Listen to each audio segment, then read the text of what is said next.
السلام علیکم۔ آج ہم تفسیر قرآن میں سورہ فاتحہ کی آیت نمبر 3 کی ایکسپلینیشن کو دیکھیں گے، اور تھرڈ آیت ہے مالکی یوم الدین، بدلے کے دن کا مالک، جزا اور سزا کے دن کا مالک۔ پہلے دیکھتے ہیں اللہ تعالیٰ کی ملکیت۔ اللہ تعالیٰ تو پوری یونیورس کا مالک ہے، اور کائنات میں ہر شے کس قدر تسلسل سے چل رہی ہے یہ میں اور آپ سب جانتے ہیں نا۔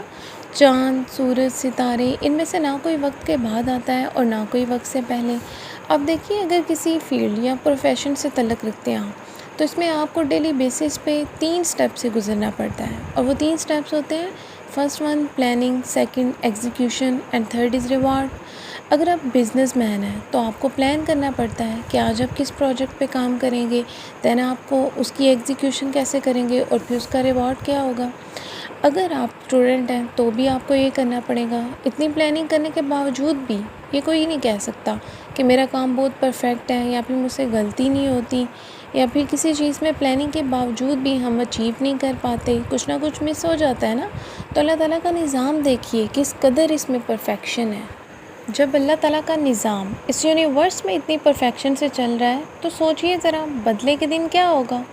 جیسا کہ منکرین اس بات سے انکار کرتے ہیں، تو اللہ رب العزت فرماتے ہیں ہم تو ان کی ہڈیوں کو بھی جوڑ دیں گے، اور قیامت کے دن جو حساب ہوگا وہ عصر تک مکمل ہو جائے گا۔ اول سے آخر تمام مخلوقات کا حساب مکمل ہو جائے گا۔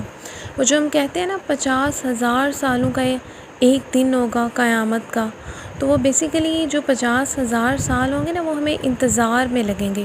اللہ تعالیٰ کو اتنی ڈیوریشن حساب کرنے میں نہیں لگے گی۔ حدیث شریف میں آتا ہے لوگ ننگے پاؤں بے لباس اٹھائے جائیں گے۔ تو حضرت عائشہ رضی اللہ تعالیٰ عنہ نے جب یہ حدیث سنی نا تو ان پہ کب کبھی طاری ہو گئی۔ آپ فرماتی ہیں یا رسول اللہ، تو پھر ہمیں ایسے شرم نہ آئے گی؟ تو آپ صلی اللہ علیہ وآلہ وسلم نے ارشاد فرمایا، عائشہ اس دن یہ معاملہ اس سے کہیں زیادہ ہوگا۔ اس دن لوگوں کو اس چیز کی ہوش کہاں ہوگی۔ اللہ تعالیٰ کی معبودیت دیکھیے گا، اللہ تعالیٰ کی ذات کس قدر معبود ہے۔ امام شافعی رحمۃ اللہ علیہ سے کسی نے اللہ تعالیٰ کے ہونے کی دلیل مانگی، تو آپ فرماتے ہیں آپ درخت کے نیچے بیٹھے تھے، تو آپ نے کہا کہ یہ شتوت کا درخت ہے، اسی کی مثال لے لیجئے۔ دیکھیے تنوں کا رنگ اور ہے، شاخوں کا رنگ اور ہے، اسی طرح پتوں کا رنگ اور ہے۔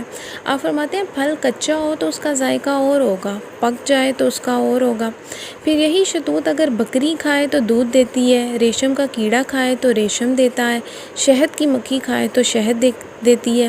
تو دیکھیے اللہ تعالیٰ کے معبود ہونے کی کتنی خوبصورت دلیل ہے۔ اللہ تعالیٰ کی ذات تو اس کائنات کے آغاز سے لے کر آخرت کے دن تک معبود ہے۔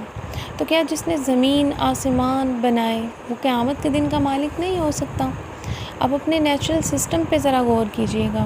ایک انگلشر کی اگزامپل دیتی ہوں۔ اس کی آنکھوں کے جو پپوٹے، ایک انگریز تھا، اس کی آنکھوں کے پپوٹے کام کرنا چھوڑ گئے۔ تو یہ جو قدرت نے آٹومیٹک سسٹم لگایا ہوا ہے نا، دن ہو تو آنکھ کھل جاتی ہے، رات ہو تو بند ہو جاتی ہے، ہم نے کبھی سوچا بھی نہیں، شکر بھی نہیں ادا کیا۔ دیکھیں یہ کتنی بڑی نعمت ہے۔ تو اس انگلشر جو تھا انگریز، اس کے پٹھے ختم ہو گئے تھے، تو ڈاکٹر کیا کیا کرتے تھے، ٹیپ لگا کے اس کی آنکھوں کو بند کیا کرتے تھے جب اس نے سونا ہوتا تھا، اور جب جاگنا ہوتا تھا تو کھول دیا کرتے تھے۔ تو اس انگلشر سے کسی نے پوچھا کہ تیری زندگی کی سب سے بڑی آرزو کیا ہے؟ اس نے کہا کہ اپنی مرضی سے میں آنکھ کھول سکوں۔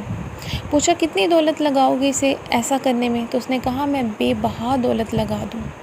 اور شاعر مشرق علامہ محمد اقبال شکوہ جواب شکوہ میں روز محشر کا نقشہ کچھ اس طرح سے کھینچتے ہیں۔ شکوہ آپ فرماتے ہیں بروز محشر میں بے خوف گھس جاؤں گا جنت میں، وہاں سے آئے تھے آدم وہ میرے باپ کا گھر ہے۔ پھر جواب شکوہ میں فرماتے ہیں ان اعمال کے ساتھ جنت کا طلبگار ہے، وہاں سے نکالے گئے آدم تو تیری اوقات ہے کیا۔ Now the explanation of third ayat completed. دعاؤں میں یاد رکھیے، اللہ نگہبان۔